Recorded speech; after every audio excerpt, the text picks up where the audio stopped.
If we install a sub-panel and the conduit is metallic, to ensure the continuity of the grounding, we must install a grounding bushing.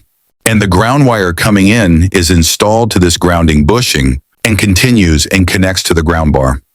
Because the main bonding jumper must be located at the main disconnecting means, in a sub-panel there must be no connection between this ground bar and the neutral bar.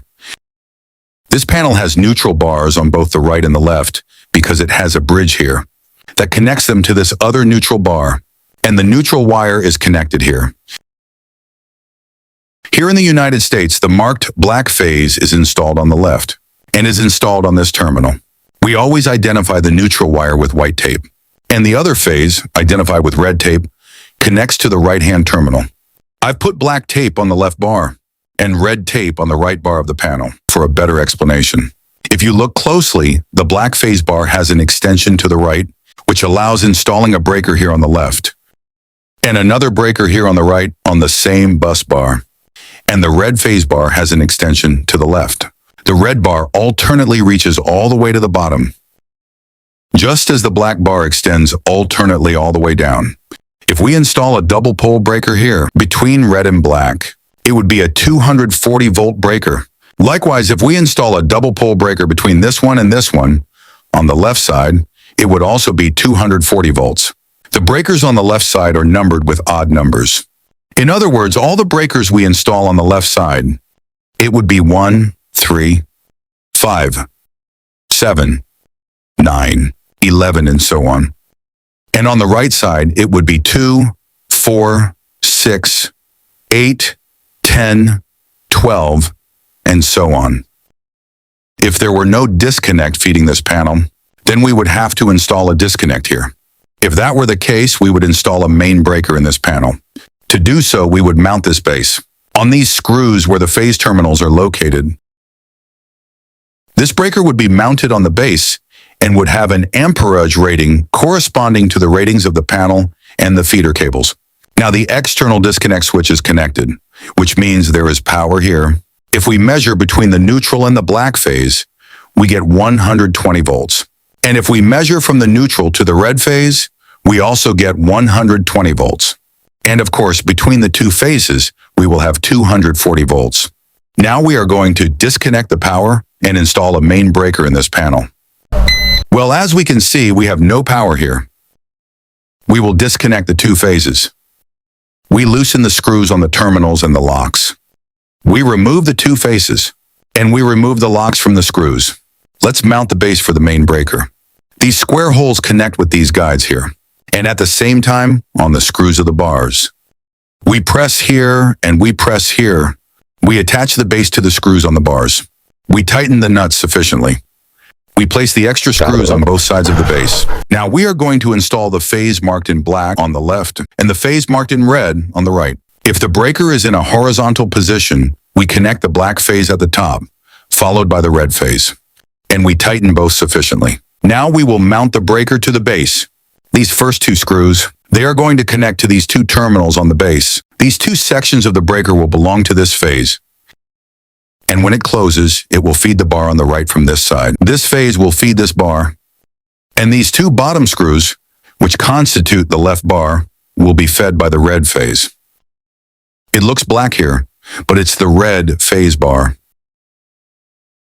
In any case, the black phase will always be marked on the left and the red phase on the right. We mount the breaker onto the screw base, and we push inward, and we install the 4 breaker screws. If we install a breaker here on the left and another one here on the right, those two breakers will be on the same bus bar. This one with the neutral would be 120 volts, and this one with the neutral would also be 120 volts. Now, if this breaker were on this other bus bar here, this one would be drawing power from one phase and this one from the other. This one with the neutral 120 volts and this one with the neutral 120 volts. Let's leave it on the same bar as the other one.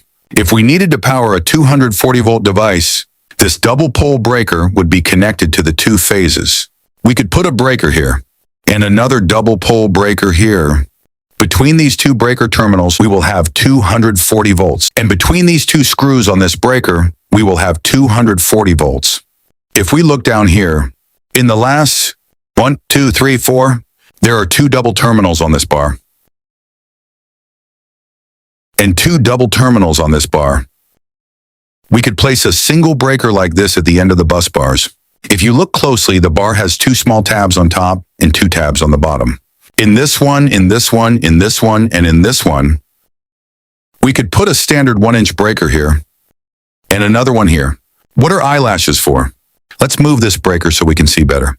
In one phase and in the other. When there are no more spaces on the panel, and the panel is full of standard 1-inch breakers, we can pull out a standard 1-inch breaker and install 2 twin breakers in the space of one. A breaker here and another one here. 2 breakers on the same phase. If we place this standard breaker here, we will be on the same phase. Here we could install a single circuit, but here we could install an extra circuit on the same phase. Twin breakers can be simple like these and these. But there are also some that come as double pole. These twin breakers can be used for 2 circuits on the same phase to disconnect them at the same time. This double twin breaker will have 2 circuits on the same phase.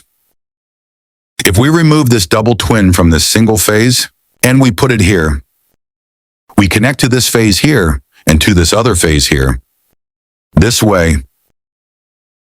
And in that case, the breaker will be wired for 240 volts. One phase over here and another one over here. With the power on, we have 123 volts between the neutral and the black live wire, and 121 volts on the red live wire. And between the 2 live phases, 244 volts. On the bus bars with the main breaker switched off, we have no power. If we connect the breaker, then we will have current in the bus bars and therefore in all the breakers in the panel. And between any phase bar and the neutral, we will have around 120 volts. Thanks for watching. Please subscribe, give us a like, and hit the bell icon so you stay informed and become part of our membership.